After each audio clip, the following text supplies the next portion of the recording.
இன்னைக்கு நான் எடுத்த டாபிக் வந்து கலங்காதிருங்கள் அப்படின்னு சொல்லிட்டு do not be worried. So இந்த இந்த இப்போ இருக்கிற காலகட்டத்தில் நிறைய நம்மளோட வாழ்க்கையில் ஃபேஸ் பண்ணுறது வந்து வரிங் தான். ஏதாச்சும் குறித்து நம்ம வந்து கவலைப்பட்டுட்டே இருக்கோம். நம்ம ஹாப்பியாக இருந்தாலுமே வந்து பேக் எண்டில் நம்ம மைண்டில் வந்து ஒன்று ஓடிட்டே இருக்கும். நம்ம எதை குறிச்சோ எதையாச்சும் ஒன்று குறித்து கவலைப்பட்டுட்டே இருப்போம். ஹவுஸ் ஒய்ஃப்ஸ்க்கு வந்து நெக்ஸ்ட் வேலை என்ன சமைக்கணுன்ட்டு கவலை, ஹஸ்பண்ட்ஸ்க்கு வந்து அடுத்து நம்ம என்ன பார்க்க போகிறோம், வீட்டில் செலவு இருக்கே அப்படின்னு சொல்லிட்டு கவலை. நான்லாம் எதுவுமே இல்லாமையே சேடாக இருப்பேன். யாராச்சும் என்னை கேட்டால் ஏம்மா நீ சோகமாக இருக்கனா, எனக்கே தெரில, மூட் அவுட்டாக இருக்குது, நம்மளுக்கு ரீசனே இல்லாமலாம் வந்து சோகமாக இருப்போம்.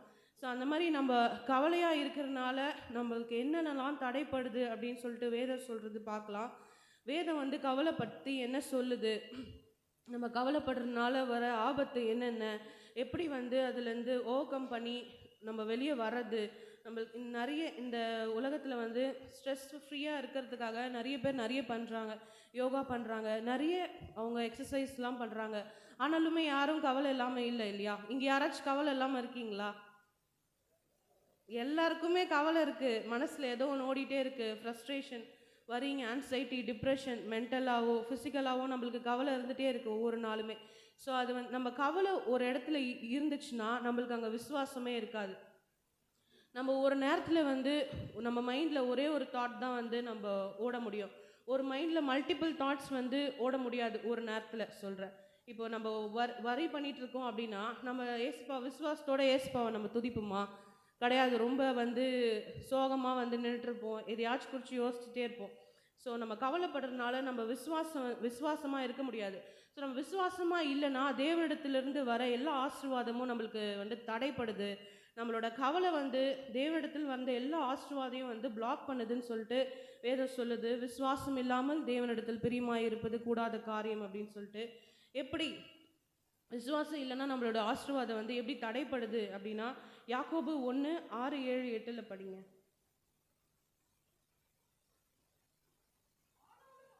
ஆமென், ஆமென், ஆமென், ஆமென், ஆமென். அதுதான் நான் சொன்னேன். ஒரு பர்சன் வந்து ஒரு தாட் தான் வந்து நம்ம திங்க் பண்ண முடியும், மல்டிபிள் தாட்ஸ் வந்து நம்ம மைண்டில் இருக்காது. ஸோ காற்று, நம்ம அந்த அலைகளை, நம்ம அந்த கடல் போல் அந்த காற்று வந்து அந்த அலை அடித்து அந்த கடலோட சீற்றத்து போல் அலைந்து கொண்டே இருக்கிறோம் பார்த்தீங்களா? நம்ம மைண்டில் ஒரு தாட் இருக்குது, ஒரு பர்சன் வந்து அவங்களோட பெர்ஸ்பெக்டிவ்லேருந்து அவங்களோட ஒப்பீனியன்ஸ் வந்து ஷேர் பண்ணுவாங்க. நீங்கள் இன்னொரு பர்சன் கிட்ட போய் உங்களோட கஷ்டத்தை சொன்னீங்கன்னா அவங்களோட பெர்ஸ்பெக்டிவ்லேருந்து அவங்கவுங்க ஒப்பீனியன்ஸ் ஷேர் பண்ணுவாங்க. ஸோ அந்த எப்படி வந்து அந்த கடல் வந்து அந்த காற்றுனால அந்த அந்த அலைந்து கொண்டு இருக்குதுல்ல, அந்த மாதிரி தான் நம்மளும் அலைந்து கொண்டு இருக்கிறோம். நம்ம பீப்புளை நிறைய நேரத்தில் ட்ரஸ்ட் பண்ணி நம்ம வந்து இருக்கோம் நல்லது தான். ஒரு வாரத்தை வந்து ஒரு சுமக்கிறோன்னு சொல்லியிருக்கிறாங்க, நல்லது தான். பட் ஆனாலும் வந்து நம்ம ஏசப்பாவை ட்ரஸ்ட் பண்ணி அவர்கிட்ட ஷேர் பண்ணும் போது அவர் உங்களோட எல்லா வரிகளையும் மாற்றுறவராக இருக்கிறாரு. சங்கீதம் 139:23-24.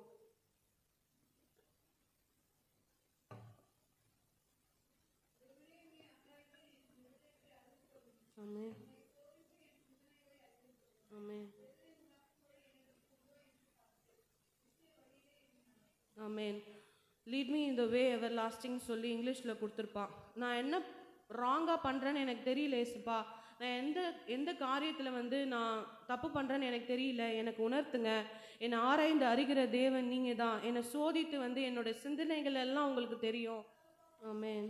ஏசுப்பா வந்து எது கூட வந்து ஒப்பிடுறாரு பாருங்க. நம்மளுக்கு அத்தியாவசிய தேவையான உணவு, உடை, தண்ணி, இது மூணுமே இல்லாமல் யாராச்சும் இருக்க முடியுமா?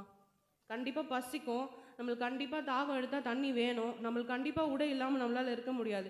இந்த அத்தியாவசிய தேவையை குறித்தே வந்து ஏசுப்பா வந்து கவலைப்படாதீங்க அப்படின்னு சொல்கிறாரு. அவர் ஒரு அட்வைஸாக மட்டும் கொடுக்கல, is just commanding, like to not worry அப்படின்னு சொல்லிட்டு உங்களுக்கு அன்பான ஒரு கட்டளையாக வந்து நீங்கள் எடுத்துக்கோங்க. நீங்கள் அதை ரிசீவ் பண்ணிக்கோங்க. ஏசுப்பா கிட்டேருந்து ஒரு லவ்விங் கமாண்டாக நீங்கள் வந்து ரிசீவ் பண்ணிக்கோங்க. ஆகாரம் பெருசா, ஜீவன் பெருசா? ஆமென். ஜீவன் தான் பெருசு. உடை பெருசா, சரீரம் பெருசா? சரீரம் தான் பெருசு. இதை காட்டிலும் ஜீவன் இல்லாதவங்க, நேற்று இருந்தவங்க இன்னைக்கு இல்லை. நம்மளை ஏசுப்பா ஜீவனோடு வைத்திருக்கிறாருன்னா நம்மளுடைய ஜீவன் பெருசு. நம்மளோட சரீரம் இருக்குது, நம்ம உடை அணியறதுக்கு நம்மளோட சரீரம் இருக்குதுன்னா நம்ம சரீரம் பெருசு இல்லையா? ஸோ இவைகளை காட்டிலும் இருக்கிற நம்மக்கிட்ட இருக்கிற எல்லாமே பெருசுன்னு சொல்லிட்டு நம்ம பார்க்கிறோம். ஸோ பிலிப்பியர் 4:6.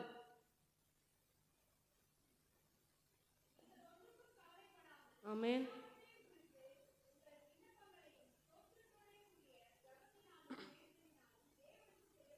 ஆமென். நம்ம எல்லா நேரத்துலையும் ஏசப்பா கிட்ட ஜோம் பண்ண போனாலே நம்ம வந்து ஏசப்பா எனக்கு இது இல்லை, எனக்கு அது இல்லை, அவங்களுக்கு அது இருக்குது, அவங்களுக்கு ஆசீர்வாதம் கொடுக்குறீங்க, எனக்கு இல்லை, எனக்கு வந்து இது நடக்க மாட்டுது, எனக்கு ஒரு குட்டி மிராக்கிள் கூட நடக்க மாட்டுதுன்னு சொல்லி எப்போவுமே ஏசப்பா கிட்ட நம்ம ப்ரேயர்னு போனாலே புலம்பிட்டே தான் இருப்போம். பிரச்சனை இல்லை, ஏசப்பா கிட்ட போய் புலம்பலாம், ஓகே ஃபைன் தான் புலம்பலாம். ஆனால் வந்து ஸ்தோத்திரத்தோடு கூடிய ஜெபத்தை வந்து ஏறிடுங்க. இன்ஸ்டெட் ஆஃப் வந்து புலம்புறதையே வந்து நம்ம ஏசப்பா கிட்ட வந்து புலம்பலாம். பட் வந்து எல்லா நேரமும் அப்படியாச்சும் நம்ம ஜெபிக்கிறோம் அப்படின்னு சொல்லிட்டு இருக்கோம். பட் எல்லா நேரமும் வந்து நம்ம புலம்பிட்டே இருந்தால் ஒன்றுமே இல்லை. ஸ்தோத்திரத்தோடு கூடிய ஜெபத்தை வந்து ஏசப்பா கிட்ட ஏறிடுங்க. பவுல் வந்து அவர் காஸ்பல் ப்ரீச் பண்ணதுக்காக அவர் ஜெயிலில் போட்டாங்க இல்லையா? ஸோ அப்போ வந்து அவர் பண்ணாத மிஸ்டேக்கு அவர் ஜெயிலில் போட்டாங்க. ஸோ அந்த நேரத்தில் தான் அவர் வந்து இந்த வார்த்தை எழுதுறாரு, கவலைப்படாதீங்க. யாராச்சும் ஜெயிலில் இருக்கும் போது எழுத முடியுமா கவலைப்படாதீங்கன்னு சொல்லிட்டு? பட் வந்து பவுல் வந்து எழுதுறாரு, நீங்கள் என்ன தான் வந்து உங்கள் வாழ்க்கையில் ஃபேஸ் பண்ணாலும், ஏதாச்சும் ஒரு சின்னதாக இருக்கட்டும் பெருசாக இருக்கட்டும், உங்கள் வாழ்க்கை பெருசு, உங்களோட வாழ்க்கை வந்து பெருசு. உங்களோட கஷ்டத்தை காட்டிலும் உங்கள் வாழ்க்கையில் சின்னதாக ஏசப்பா மிராக்கிள்ஸ் பண்ணுவார். அதை நீங்கள் கண்ணால் காண்பீங்க.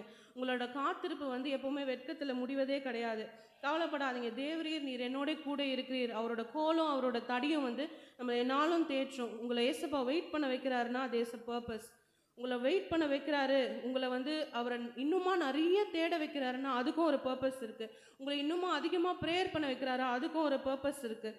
இந்த மாதிரி எரேமியா 17:7 Blessed are those who put their trust in God, for they will reap a reward greater than what they have ever prayed for ன்னு சொல்லிட்டு. யாராச்சும் ஒருத்தர் வாசிங்க.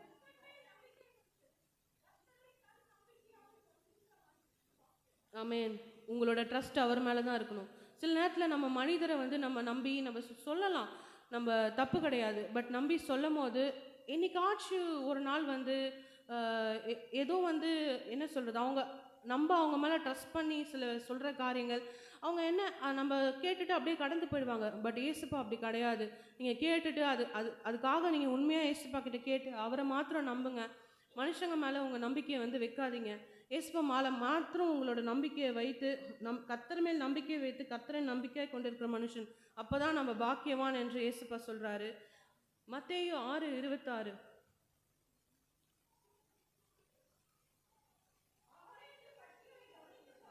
ஆமென்.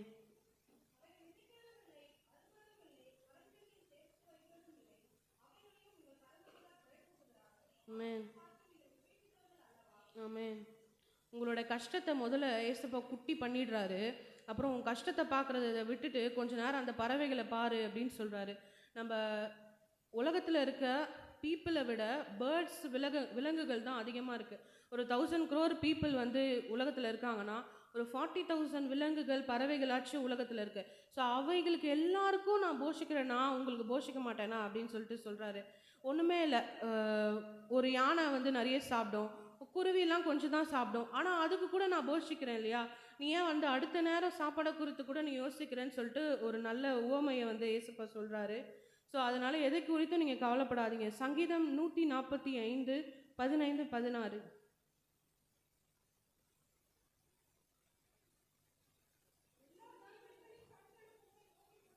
ஆமென்.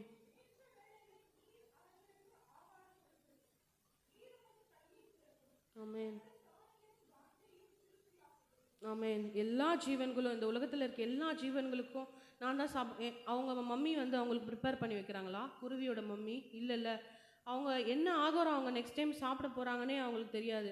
நம்ம மம்மிஸ்லாம் நம்மளுக்கு டேஸ்டியாக வந்து டெய்லி ஃபுட்டெல்லாம் ரெடி பண்ணி வச்சிடுறாங்க, நம்ம நல்லா சாப்பிட்றோம். ஆனால் அந்த குருவிகள் விலங்குகள்லாம் அவங்களுக்குலாம் யார் ஃபீட் பண்ணுறா? ஏசப்பா தான் ஃபீட் பண்ணுறாரு. அடுத்த வேலை என்ன சாப்பிட்ணும் அப்படின்றது அவங்களுக்கு தெரியவே தெரியாது. ஆனால் நம்ம அதை குறித்து கூட நம்ம கவலைப்பட்டுட்ருக்கோம். ஃபஸ்ட்டு வந்து உங்கள் கவலையை வந்து ஏசப்பா சின்னது பண்ணிடுறாரு. கொஞ்ச நேரம் வந்து அந்த பறவையை பாருன்னு சொல்லிட்டு அவர் பெரியவர் அப்படின்னு சொல்லிட்டு நம்மளுக்கு உணர்த்துறாரு. மூணாவது வந்து அந்த பறவையே வந்து போஷிக்கிறேன், நீ விசேஷித்தவள, அதை காட்டிலும் உன்னை நான் வந்து விசேஷத்தெல்லாம் வைத்திருக்கிறேனே, அதை காட்டிலும் நீங்கள் எனக்கு பெரியவனாச்சே, மற்ற எல்லா பறவை புல் எல்லாத்த காட்டிலும் வந்து நீ விசேஷித்தவ, அவங்கள வந்து நடத்துகிறேன்னா உன்னை நடத்த மாட்டேனா அப்படின்னு சொல்லிட்டு சொல்கிறாரு. நம்ம வாழ்க்கையில் வந்து ஏசுப்பா ஏதோ பெருசாக நம்மளுக்காக வந்து பிளான் பண்ணிகிட்ருக்காரு. அதுக்கு கொஞ்சம் டைம் எடுக்கும். Nothing is too hard for him. அவரால் கூடாத காரியம் ஒன்றுமே கிடையாது. உன் நினைவுகள் என் நினைவுகள் அல்ல அப்படின்னு சொல்லிட்டு சொல்கிறாரு. உன் வழிகளை காட்டிலும் அவர் வழி பெரியது. உன்னோட வாழ்க்கை குறித்து உன்னோட எதிர்காலத்தை குறித்து நீங்கள் வந்து சிந்திக்கிறத காட்டிலும் உங்கள் தேவன் வந்து சிறப்பான காரியத்தை வந்து உங்கள் எதிர்காலத்துக்காக வைத்திருக்கிறாரு. நீங்கள் கவலைப்படாதீங்க, ஒருபோதும் வந்து சோர்ந்து போகாதீங்க, கலக்கமடையாதீங்க. சீயோன் குமாரத்தியே, தேவனை நோக்கி கெம்பீரித்து துதின்னு சொல்கிறாரு. அவர் உன்னை அவர் பார்த்துப்பார். அவர் தானே உங்களை படைச்சாரு, அவர் உங்களை பார்த்துப்பார். எதுக்கு எல்லாத்துக்கும் வந்து நம்ம கவலைப்படுறோம்? உன்னோட வீட்டின் தாழ்பால்களை பலப்படுத்தி அதன் உள்ள உன் பிள்ளைகளை ஆசீர்வதிப்பேன் அப்படின்னு சொல்லிட்டு சொல்கிறாரு. உன்னிடத்தில் எல்லா காரியங்களையும் இயேசுவை பார்த்துப்பாரு. உச்சிதமான கோதுமையினால் உன்னை திருப்தி ஆக்குவேன்னு சொல்கிறாரு. நீ ஏன் கலங்குற, நீ ஏன் தியங்குகிற? எப்பவுமே வந்து ஏன் நம்ம வரி பண்ணிகிட்டே இருக்கோம்? இப்போது நான் பேசிகிட்டே இருக்கேன், எனக்கு பேக்கெண்டில் வந்து ஓடிட்டே இருக்குது. எனக்குமே அப்படி தான் இருக்குது. பேக்கெண்டில் வந்து ஏதோ ஒரு கவலை நம்ம வருத்திட்டே இருக்குது. நம்ம என்ன தான் வந்து எல்லாருமே சொன்னாலும் ஏசுப்போட அன்பை ருசித்து பார்க்காம இந்த கவலை வந்து நமக்குள்ளே போவே போகாது. உன் துக்கத்தை எல்லாம் ஏசுப்பா சந்தோஷமாக மாற்றுவார். இந்த வருஷத்தின் முடிவில் நம்ம இருக்கோம். இந்த நேரத்தில் நீங்கள் ஏசுப்பாவை ட்ரஸ்ட் பண்ணுங்கள். யோபுவோட சோதனை எப்படி ஏசப்பா ரெட்டிப்பாக மாற்றுறாரோ அதே போல் உங்களுடைய சோதனைகள் எல்லாத்தையும் வந்து ஏசப்பா 10 டைம்ஸ் அதிகமான சந்தோஷத்தோடு ஏசப்பா நடத்துவாருன்னு சொல்லிட்டு நீங்கள் நம்புங்க.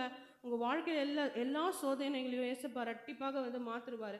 அவர் நேற்று என்றும் மாறாத தேவன். எந்த இடத்துல வந்து நீங்கள் உடைக்கப்பட்டீங்களோ அந்த இடத்துல உங்களை தூக்கி நிறுத்துவார் ஏசப்பா. உன் புலம்பலை வந்து ஆனந்த கழிப்பாக மாற்றுவார். உன் சூழ்நிலை மாறும், இந்த நிலை மாறும் அப்படின்னு சொல்லிட்டு கர்த்தர் சொல்லுகிறார். ஒரு நம்ம ஷிப்பில் போகிறோம், இல்லை வந்து ஃப்ளைட்டில் போகிறோம். அந்த கேப்டனை நம்புகிறோம்ல, நம்ம பைலட்டை நம்புகிறோம்ல. ஏன் அவங்கள மட்டும் நம்புறீங்க? அவங்கள நம்புகிறோம்ல, நம்ம ஏன் நம்புகிறோம்? அந்த ஃப்ளைட்டில் மேலே போகும்போது பயமாக இருக்கும்ல, ஒன்றுமே இல்லை, அப்படியே மேலே ஏரில் பறக்குது. நீங்கள் எப்படி பைலட்டை நம்பி அது ஃப்ளைட்டில் ஏறி உட்காடுறீங்க?